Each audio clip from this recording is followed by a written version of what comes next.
All right. Thank you for your time. My name is Philip Boyd, and today I'm presenting FocusFlow, which is my imagined adaptive learning tool for ADHD students. This is for the final project in my Human Factors in AI class presented by Duke University. I really love this class because I'm a huge UX geek, and it was really exciting to learn how we can combine AI in an ethical way and a user-centered way.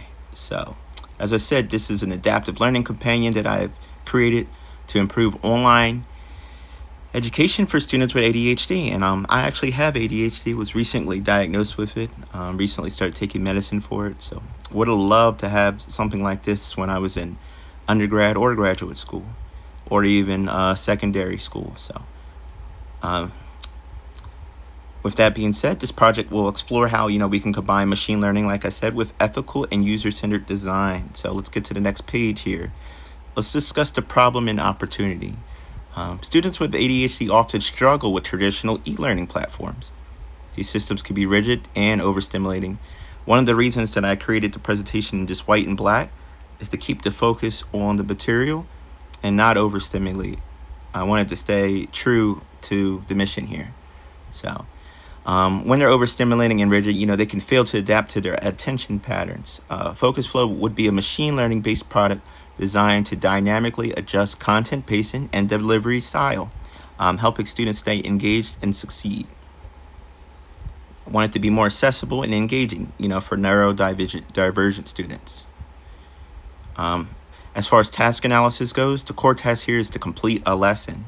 But for ADHD students, that's not that simple.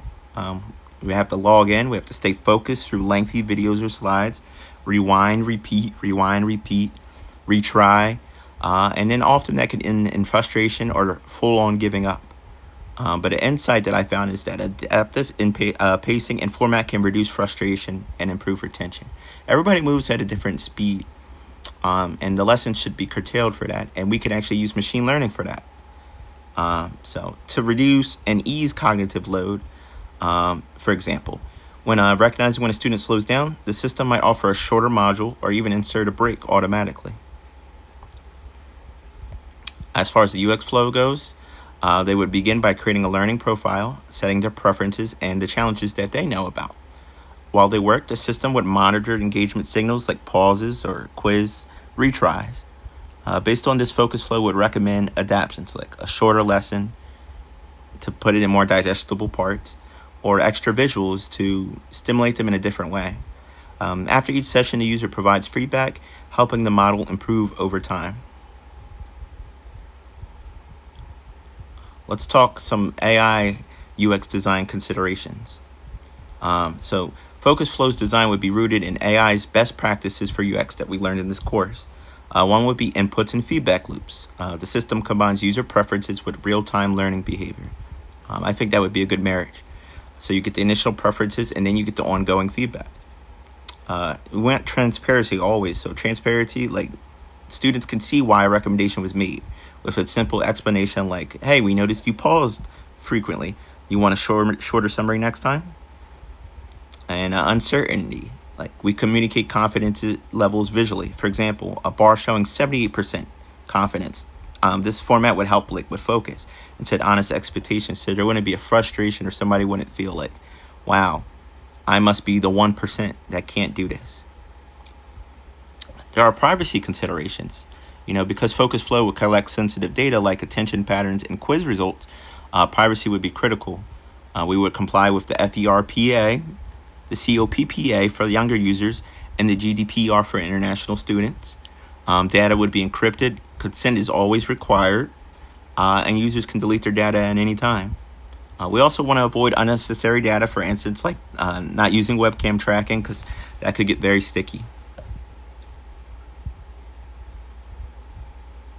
I would anticipate multiple sources of bias, such as models trained by only neurotypical students, or assumptions that ADHD presents the same way across all genders, cultures, and groups of people. To address this, we must use inclusive, diverse training sets. Users can override any AI suggestions. So nothing's forced upon them. And we would run audits to check for skewed outcomes. FocusFlow would align with ethical AI by promoting fairness, ensuring accountability through explainability, and maintaining transparency at every touch point. I have a few visual demos here for you that I was actually able to create with AI very quickly. So I will not take credit for this art here. One here is a example on the left of what the flow would look like. Use some simple tools here to explain what I wanted. And this is an example of, like I said, where it would say, we noticed you needed more time on video modules. Would you prefer a text summary today? So giving people multiple options to learn.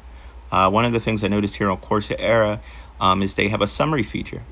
It doesn't quite often work because there's an input that needs to be put into there by the professor or the instructor. But how cool would it be if the AI was able to generate that and give somebody different ways to learn and relearn the material? Lastly, I also have a user interaction flow here where it says create learning profile, monitor engagement signals, recommend adaptations, and user provides feedback. So, and then we would just repeat, and that's an iterative cycle. So I created this, with one mission, honestly, to support neurodivergent students like myself, but in an ethical, responsive, and transparent way. And I really appreciate your guys' time for listening, and I look forward to using these materials that I've learned in this class in the real world. Thank you so much, and have a great day.